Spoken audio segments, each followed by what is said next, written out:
Hello everyone, welcome to my channel.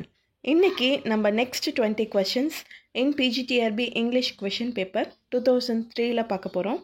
வாங்க questionsக்கு போவோம். So deconstruction, so spelling error, sorry. Deconstruction was both created and has been profoundly influenced by. So ஒருத்தரே வந்து create பண்ணியிருக்காரு, அப்புறம் ரொம்பவே நிறைய யூஸ் பண்ணியிருக்காரு. அவர் யார் அப்படின்னு பார்த்தீங்கன்னா டெரிடா. இவரோட ஃபுல் நேம் வந்து ஜாக்வஸ் டெரிடா ஆஃப் கிராமட்டாலஜி அப்படின்ற ஒரு புக்கும் எழுதியிருப்பார். இது வந்து காயத்ரி ஸ்பிவக் அப்படின்றவங்க நம்ம இந்தியன் வந்து டிரான்ஸ்லேட்டும் பண்ணியிருப்பாங்க. ஸோ இவர் தான் வந்து இந்த டீகன்ஸ்ட்ரக்ஷன் அப்படின்ற ஒரு கான்செப்டே வந்து க்ரியேட் பண்ணார். அதை வந்து நிறைய இதில் வந்து யூஸ் பண்ணியிருந்தார். So next question, Cry the Beloved Country is a novel about the society of, so which கண்ட்ரியை பற்றி இந்த நாவல் கொடுத்துருக்காங்க. ஸோ இது வந்து நமக்கு வந்து காமன்வெல்த் லிட்ரேச்சரில் வந்து இருக்க ஒரு நாவல், ப்ரிஸ்கிரைப் பண்ணியிருக்க ஒரு நாவல். ஸோ இதில் எந்த கண்ட்ரியை பற்றி இருக்குன்னு பார்த்தீங்கன்னா Kenya. Next, identify which is not a one act play of Edward Albee. So Edward ஆல்பியோட ஒன் ஆக்ட் பிளே எது இல்லை அப்படின்ற மாதிரி கேட்டிருக்காங்க. ஸோ நமக்கு கொடுத்துருக்க ப்ளேவே பார்த்திங்கன்னா அது ஒன் ஆக்ட் ப்ளே கிடையாது. ஸோ ஒன் ஆக்ட் ப்ளே அப்படின்றது பார்த்திங்கன்னா ஒரே ஒரு ஆக்ட் மட்டும்தான் இருக்கும். ஒரு ஷார்ட் இது மாதிரி ஒரு 30 minutes அந்த மாதிரி முடிகிற மாதிரி இருக்கும். ஸோ அதில் இதுவும் பார்த்திங்கன்னா who is afraid of Virginia Woolf. So இந்த மாதிரி கொஷின்ஸ்லாம் வந்து நாட் அந்த மாதிரி ஒரு சிலதில் வந்து கன்ஃபியூஸ் பண்ணுற மாதிரி இருக்கும். ஸோ அந்த கொஷின்ஸ்லாம் ஒரு தடவைக்கு 2 தடவை படிச்சுட்டு நீங்கள் எல்லா ஆன்சர்ஸையும் செக் பண்ணிட்டு அதுக்கப்புறம் கிளிக் பண்ணுங்கள். Next, A man can be destroyed but cannot be defeated is the message of the novel. It is from which novel? It is The Old Man and the Sea. The Old Man and the Sea வந்து American லிட்ரேச்சர்லேயே பார்த்தீங்கன்னா one of the most famous novel அப்படின்னு சொல்லலாம். So இதுக்கு வந்து நிறைய அவார்ட்ஸ்லாம் கிடச்சிருக்கு. So இந்த நாவல் வந்து ரொம்பவே முக்கியமான நாவல். கண்டிப்பாக இந்த நாவல்லேருந்து ஒரு 2 to 3 கொஷின்ஸாவது கேட்பாங்க. ஸோ அந்த நாவலையும் படிச்சுக்கோங்க. Next, Honor is the watchword of.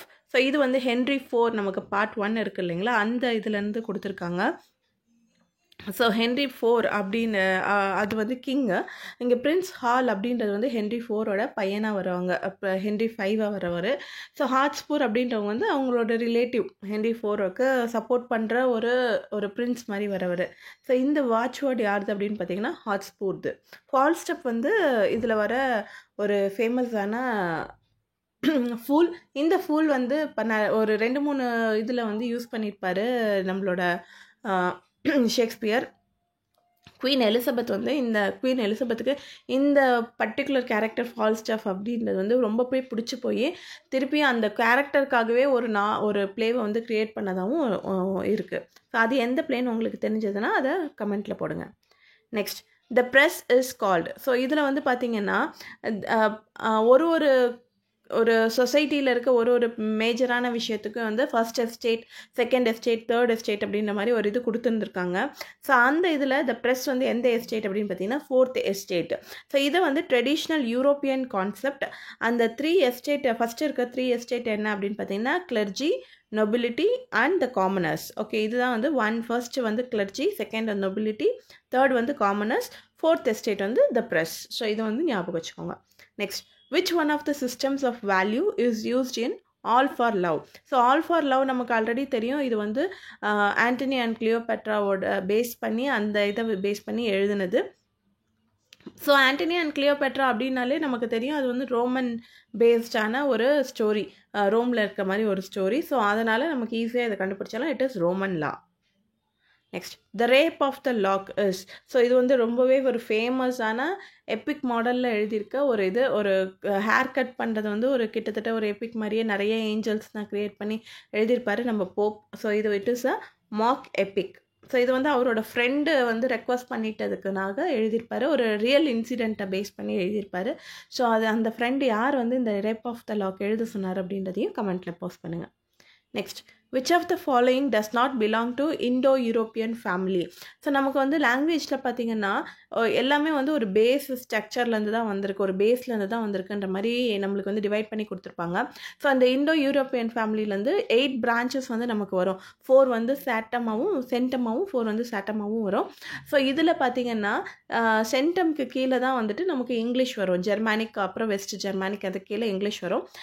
சாட்டமில் வந்து பார்த்திங்கன்னா நமக்கு வந்து சான்ஸ்கிரிட் வரும். பட் இதில் வந்து வராத ஒரு லாங்குவேஜ் என்னன்னு பார்த்தீங்கன்னா தமிழ். ஸோ தமிழ் வந்து அவங்களால எந்த ஒரு லாங்குவேஜ்குள்ளேயும் வந்து இந்த லாங்குவேஜ்லேருந்து தான் இப்படி வந்தது அப்படின்ற மாதிரி பிரிக்க முடியல. ஸோ அதனாலேயே வந்து நம்ம வந்து தமிழ் வந்து தனித்துவமான ஒரு லாங்குவேஜ் அப்படின்ற மாதிரி நமக்கு புரியும். So next one, Jean Jacques Rousseau was a great educator of. So இவர் வந்து ஃபாதர் ஆஃப் ரொமான்டிசிசம் அப்படின்னு நமக்கு சொல்லுவோம். ஸோ அவர் எந்த செஞ்சுரியில் இருந்தாங்க? ரொமான்டிசிசம் அப்படின்னு பேசும்போதே நமக்கு தெரியும் 18th century. உங்கள் வேர்ட்ஸ்வர்த் கால்ரிட்ஜ்க்கு அந்த ஏஜுக்கு கொஞ்சம் முன்னாடி இருந்தவர் தான். So it is 18th century. Comedy of humors was developed in the 16th century by. So comedy of humours அப்படின்றது வந்து பார்த்திங்கன்னா ஒரு நம்ம உடம்புல வந்து பிளட்டில் வந்து ஹியூமர்ஸ் அப்படின்ற ஒரு இது இருக்குது. அது வந்து எல்லோ பைல், பிளாக் பைல், அப்புறம் ஃப்ளெம் அப்படின்ற மாதிரி ஒரு சில 4 கேட்டகரி கொடுத்துருப்பாரு. அந்த இதெல்லாம் வந்து ஒருத்தருக்கும் வந்து ஒரு மாதிரி ஒரு ஏற்ற இறக்கம் இருக்கும். ஒரு ஹியூமர் வந்து கோபம் வர வைக்கிறது, ஆங்கர், மெலன்கலி, அந்த மாதிரி நிறைய வந்து 4 கொடுத்துருப்பாரு. ஸோ அது யார் வந்து டெவலப் பண்ணாங்க 16th century அப்படின்னு பார்த்தீங்கன்னா பென் ஜான்சன். அவரோட every man in his humour, every man out of his humour. So இந்த இதை படிக்கும் போதே உங்களுக்கு தெரியும், இன் ஹிஸ் ஹியூமர் அதாவது ஹியூமர் கரெக்டாக இருக்கும்போது, அவுட் ஆஃப் ஹிஸ் ஹியூமர் வந்து இதாக இருக்கும்போது. ஸோ இந்த அவுட் ஆஃப் ஹிஸ் ஹியூமரில் தான் வந்துட்டு அவர் வந்துட்டு அந்த ப்ரிஃபேஸ்லேயே வந்து இந்த ஹியூமர்னால் என்ன, அது என்னென்னலாம் இருக்கும் அப்படின்ற மாதிரி சொல்லியிருப்பார். Next, which one of the following is written by Shelley. So இந்த ஓடு எல்லாமே வந்து பார்த்திங்கன்னா ஃபஸ்ட்டு ஓட் டு டிஜெக்ஷன் வந்து கால்ரிட்ஜ் எழுதினது, ode to nightingale and ode to Psyche வந்து கீட்ஸ் எழுதினது. So which one is written by Shelley? It is ode to West Wind. Next, she stoops to conquer is considered a ஆர் ஆன். So இது யார் எழுந்தாங்கன்னு பார்த்தீங்கன்னா Oliver Goldsmith. அவரோட த wicker of வேக்ஃபீல்டுன்றது ரொம்பவே ஃபேமஸான நாவல். And one more thing, she stoops to conquer. So Oliver Goldsmith பார்த்தீங்கன்னா ஆல்ரவுண்டர் அப்படின்ற மாதிரி சொல்லலாம். அவர் போம் எழுதியிருக்காரு, நாவல் எழுதியிருக்காரு, 2 பிளே எழுதியிருப்பார். ஸோ எல்லாமே வந்து பார்த்திங்கன்னா ஹிட் ஆனது. ஸோ அதனாலேயே வந்து அவர் டாக்டர் ஜான்சனோட ஃப்ரெண்டாக இருந்ததுனால டாக்டர் ஜான்சனுமே அவர் வந்து நிறைய ப்ரைஸ் பண்ணி எழுதியிருப்பார். ஸோ இந்த பிளே வந்து பார்த்திங்கன்னா it is an anti sentimental comedy. Next, the standardization of spelling was attained with the advent of. So எந்த இதனால வந்து ஸ்டாண்டர்டைசேஷன் ஆஃப் ஸ்பெல்லிங் இருந்தது? ஸோ அதுக்கு முன்னாடி, இந்த ஒரு ப்ராசஸ்க்கு முன்னாடி பார்த்திங்கன்னா ஒருத்தரும் வந்து அவங்க தகுந்த மாதிரி ஒரு ஸ்பெல்லிங் யூஸ் பண்ணிட்டு இருந்தாங்க. இந்த பர்டிகுலர் விஷயத்துக்கு அப்புறம் தான் வந்துட்டு இந்த வேர்டுக்கு இதுதான் ஸ்பெல்லிங் அப்படின்ற மாதிரி இருந்தது. ஸோ அது எந்த இதுன்னு பார்த்தீங்கன்னா it is printing press. Printing press வந்து இங்கிலாண்டில் வந்து 1476 வில்லியம் கேக்ஸ்டன் வந்து ஸ்டார்ட் பண்ணார். அதுக்கு முன்னாடி வந்து வில்லியம் கேக்ஸ்டன் வந்து கட்டன்பர்க் அப்படின்ற ஒருத்தர் ஜெர்மனியில் வந்து பிரிண்டிங் ப்ரெஸ் ஸ்டார்ட் பண்ணியிருந்தார். அவருக்கு அசிஸ்டண்ட்டாக இருந்துட்டு அதுக்கப்புறமா வந்துட்டு இங்கிலாண்டில் வந்து இவர் 1476 ஸ்டார்ட் பண்ணியிருப்பார். அதுக்கப்புறமா வந்து நிறைய புக்ஸ்லாம் பிரிண்ட் பண்ண ஆரம்பிச்சதுக்கு அந்த ஒரு 70-80 இயர்ஸ் கிட்ட வந்து ஒரு கேப் வரும். நிறைய வந்து பிரிண்டிங்கில் தான் வந்து இதாக இருக்கும். நிறைய பேர் படிக்கிறதுக்கு இது பண்ணுவாங்க. அந்த சமயத்தில் வந்து பார்த்திங்கன்னா ஒரு பர்டிகுலர் ஈவெண்ட்டுன்ற மாதிரி எதுவும் சொல்ல முடியாது. நம்ம டெவலப்மெண்ட் ஆஃப் ட்ராமா அப்படின்றது மட்டும்தான் இருக்குமே தவிர மற்றபடி வந்து அதிகமாக எந்த விஷயங்களும் இருக்காது. ஒரு மேஜர் ரைட்டர்ஸ் அந்த மாதிரிலாம் யாரும் இல்லை. So it is next one, Shelley's Adonais brings to mind one of the following. So ஷெல்லியோட அடோனஸ் வந்து ரொம்பவே ஃபேமஸான ஒரு work. It is written about the death of Keats. So இதை சொல்லும் போதே நீங்கள் கண்டுபிடிச்சிருப்பீங்க. ஸோ இந்த கொஷினை பேஸ் பண்ணி, அடோனஸை பேஸ் பண்ணி யூஜிசி நெட்லேயே வந்து ஏகப்பட்ட கொஷின்ஸ் கேட்டிருந்தாங்க. அதை நம்ம வந்து இந்த 10-day கிராஷ் கோர்ஸில் வந்து நிறைய டீட்டெயில்ஸாக நம்ம சொல்லியிருப்போம். ஸோ அதையும் முடிஞ்ச வரைக்கும் பாருங்கள். ஸோ இது வந்து என்னென்னா it is எலிஜி. Next, Inkscape and Instus have been used as effective forms of poetic language by. So இது வந்து GM ஹாப்கின்ஸோட ஒரு சில டேர்ம்ஸ். ஸோ இவர் வந்து ஸ்ப்ரங், ரித்தம், இந்த மாதிரி நிறைய டேர்ம்ஸ் வந்து யூஸ் பண்ணியிருக்காரு. ஆனால் அவர் உயிரோடு இருந்த வரைக்கும் எதையும் பப்ளிஷ் பண்ணாமல் அவர் சும்மா ரைட் பண்ணி மட்டும் வச்சுருந்தாரு. அவர் இறந்ததுக்கப்புறமா அவரோட ஃப்ரெண்ட் ராபர்ட் பிரிட்ஜஸ் அப்படின்றவர் வந்து பப்ளிஷ் பண்ணுவார். ஸோ இந்த டீட்டெயில்ஸ் எல்லாமே நீங்கள் கண்டிப்பாக தெரிஞ்சு வச்சுக்கோங்க. ஏன்னா யூஜிசி நெட்லேயும் பார்த்தீங்கன்னா நிறைய கொஷின்ஸ் வந்து இதை பேஸ் பண்ணி இருந்தது. ஸோ இன்ஸ்கேப் அண்ட் இன்ஸ்டஸ் வந்து ஹாப்கின்ஸ்.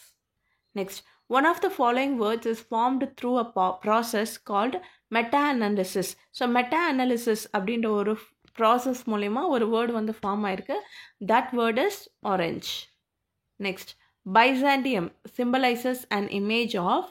ஸோ அவர் எந்த மாதிரி ஒரு இமேஜ், கீட்ஸ் WB Yeats வந்து எந்த மாதிரி ஒரு இமேஜ் வந்து அதை சிம்பலைஸ் பண்ணியிருக்காரு அப்படின்னு பார்த்தீங்கன்னா it is eternity. Next, Bernard Shaw was greatly interested in the reform of. So Bernard Shaw வந்து ஒரு விஷயத்தை வந்து ரெஃபார்ம் பண்ணும் அப்படின்ற மாதிரி சொல்லிட்டு இருந்தார். அது நிறைய ஒர்க்கும் அவரோட ஒர்க்லாமே இதை பேஸ் பண்ணி தான் இருந்தது. It is spelling. Next, had he not resembled my father as he slept, I had done it. Who speaks the above line? So இதை பார்க்கும்போதே உங்களுக்கு தெரியும் இது வந்து மேக்பத்லேருந்து எடுத்திருக்காங்க. ஸோ அவர் வந்து தூங்குறப்ப என்னோடய ஃபாதர் மாதிரி இல்லைன்னா நானே அவரை கொண்டு இருப்பேன், அவர் அப்படி ஃபாதர் மாதிரி இருக்கிறதுனால நீ தான் போய் கொல்லணும்னு சொல்லி ஒருத்தவங்க வந்து மேக்பத்தை வந்து இது பண்ணிகிட்டே இருப்பாங்க இந்த டங்கனை வந்து கொல்றதுக்காக. So that is lady Macbeth. So this is for today. So இன்றைக்கான 20 கொஷின்ஸ் உங்களுக்கு யூஸ்ஃபுல்லாக இருக்கும்னு நினைக்கிறேன். So hope you like this video. If you like this video, please like, share and subscribe. Thank you.